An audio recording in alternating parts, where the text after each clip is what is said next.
అందరికీ నమస్కారం. నేను మీ స్వామి తంబిశెట్టి. చాలా రోజుల తర్వాత నేను ఈ వీడియో పెడుతున్నాను. దీన్ని మీరు లైక్ చేసి షేర్ చేయండి.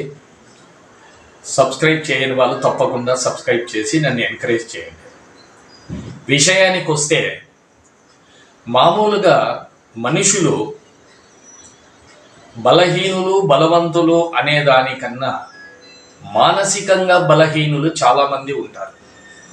వాళ్లకు ఎవరైనా వెన్ను తట్టి వెనకల మేమున్నాము అనే మాట ఇస్తేనే వాళ్ళు ముందుకెళ్ళి ఏమైనా సాధించగలరనే నమ్మకం వాళ్ళలో ఎప్పుడు వస్తుందంటే, నేనున్నాను, నువ్వేం పర్వాలేదు, నీకు నేనున్నాననే భరోసా ఇచ్చినప్పుడు వాళ్ళలో ఆ ధైర్యం వస్తుంది.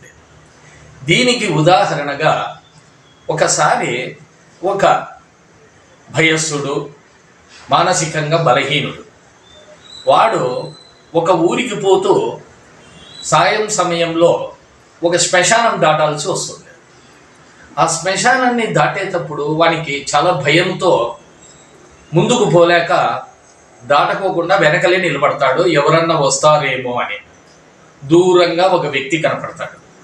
సరే, అతను వచ్చే వరకు ఆగి, అతను వచ్చినాక అతను పరిచయం లేకపోయినా, అతనితో మాట్లాడకపోయినా, అతను పక్కన ఉన్నాడు అనే భరోసాతో అతను పోతుంటే అతని పక్కనే వీడు కూడా నడిచి మొత్తానికైతే శ్మశానాన్ని దాటి వెళ్ళిపోతారు. అంటే వానికి ఇంతకుముందు భయం అనేది ఉన్నా కూడా పక్కన నేనున్నాను అనే ఒక మనిషి యొక్క భరోసానే వాడిని ఆ శ్మశానం దాటించింది అనే దానికి నిదర్శనం. అలాగే ఇంకా ఒక ఉదాహరణ చెప్పాలంటే, ఒకసారి ఒక అతను తన కారులో ఒక పల్లెకి పోతుంటాడు. ఉన్నట్టుండి ఒక కాలువలో ఆ కారు టైరు చిక్కుకుంటుంది. ఆ కారు టైరు ఆ గుంతలో ఇరుక్కున్నప్పుడు అతను ఎట్లా, ఎవరు లేరే ఈ చుట్టుపక్కల, ఎట్లా అనే ఉద్దేశంతో చివరికి దూరంగా ఒక రైతు కనపడతాడు. రైతు కనపడితే ఆ రైతును పిలుస్తాడు. పిలిచి, ఇట్లా నాకు కారు ఇరుక్కుంది, తీస్తారా అంటే, అయ్యయ్యో అట్లనా, ఉండండి, నేను మా ఎద్దు బండి తీసుకొని వస్తానని చెప్పి అతను పోయి ఒక ఎద్దును నా బండి కట్టి తీసుకొస్తాడు. అది దాన్ని చూస్తానే ఈ వ్యక్తి, కారు వ్యక్తి, అయ్యో ఇదేంది, ఇది ముసలి ఎద్దు, ఇది ఎక్కడ లాగుతుంది దీన్ని అని అనుకునే లోపలే అతను ఏం చేస్తాడు, ఈ కారును ఆ బండికి కట్టి దాన్ని అదిలిస్తాడు. ఏమని అదిలిస్తాడు? ఒరే అంజీ, ఒరే రాజు, ఒరే గాంధీ, ఒరే నంది అని పలు రకాల పేర్లు మాట్లాడుతూ, లాగండ్రా, తినిందంతా ఎక్కడ పోయింది, లాగండి అంటాడు. ఒక్క ఉదుటన ఆ ఎద్దు ఆ కారుని బయటికి లాక్కొని వస్తుంది. అదేమిటి అది?